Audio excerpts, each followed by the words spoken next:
All right, welcome to The Explainer. Today, we're diving into this really cool concept called Tadabbur. It's all about how asking the right questions can basically unlock ancient texts and totally change how we see them. I mean, really think about that for a second. How do you read a book you've known your whole life and have it feel like the very first time? It's a tough question, right?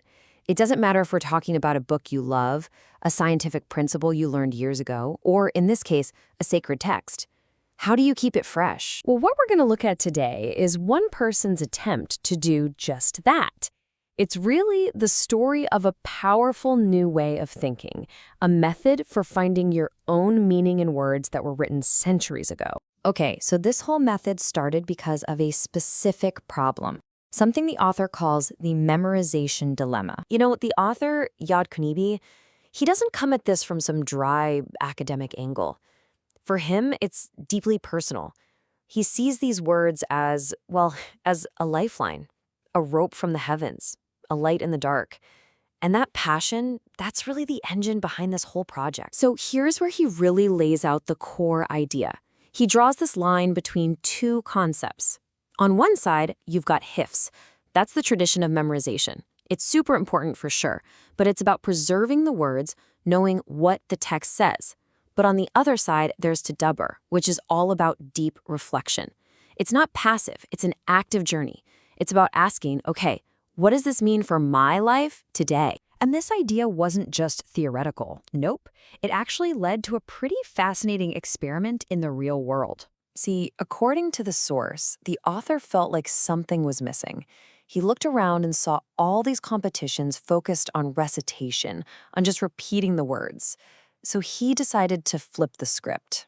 During Ramadan, which is this really intense time for spiritual focus, he set up an online competition, but with a huge twist.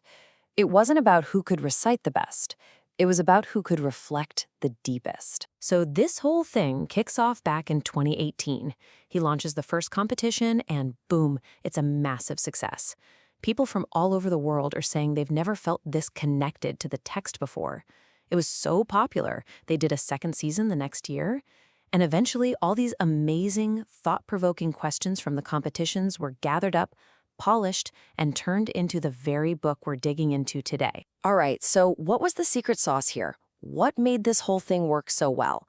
It really all boiled down to the kinds of questions they were asking. The whole point was to ask questions that could act like a bridge from a 1,400-year-old text straight to our lives today. You know, connecting these ancient ideas to the stuff we're actually dealing with. Okay, let's look at a real example from the book.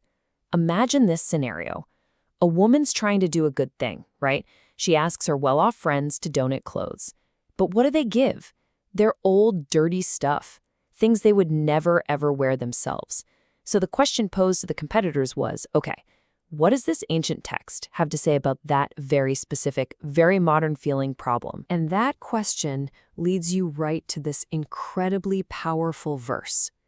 It says you won't get to true righteousness until you give from the stuff you actually love. See the difference?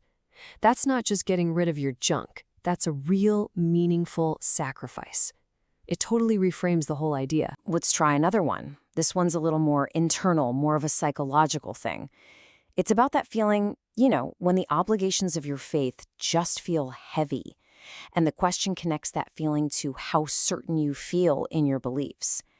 That's a deeply personal struggle, right? And what's amazing is the answer you find isn't just some rule to follow. It's a profound psychological insight. It basically says, yeah, this stuff is hard, unless you're certain about meeting your Lord. So the difficulty is directly tied to your level of certainty. The question doesn't just give you an answer, it makes you understand yourself better. So, what did all this do for the people who actually participated? What was the effect? Well, the feedback was just incredible. Over and over again, people said the same thing. It felt like I was reading the Quran for the very first time. They talked about having this renewed love for the text. And, this is key, finally forging a real, tangible connection between what's in the book and their daily lives. The experience was, as the source says, overwhelmingly positive. But here's the really surprising part, and the author makes a big deal about this. Who was winning these competitions? You might think it was all religious scholars, right? Nope. The winners were doctors, programmers, people with PhDs, engineers, a whole range of professions. And that diversity proved the author's whole point. This way of thinking, this active questioning, it isn't just for some small group of experts. It's a tool for everyone. Anybody from any walk of life can use it to connect and find their own meaning. I mean, the author himself was just floored. He said he was stunned by how sharp everyone was. He said their speed showed they weren't just reciting facts. They had a real live connection to the text. It was the ultimate proof that the method worked. So at the end of the day, it's all about a huge shift in how you approach it. You're moving from just passively taking in information to actively searching for meaning. The text stops being some dusty old artifact and becomes a conversation partner. It's the difference between just reading a map and actually getting in the car and going on the journey. And what's so cool is that this gives us a method we can use for, well, pretty much anything we want to understand better. It's a simple 4-step process. First, you identify a text or an idea. Then you question it. You ask how it connects to your life. Third, you search for answers inside that text. And finally, you reflect on what you found. It's a powerful way to turn abstract information into real personal insight. So, we've seen how this one method uses questions to find brand new meaning in a really complex text. And that leaves us with one final thought, a challenge for you, really. What's the one question you could ask that would totally change how you see something you thought you already knew by heart?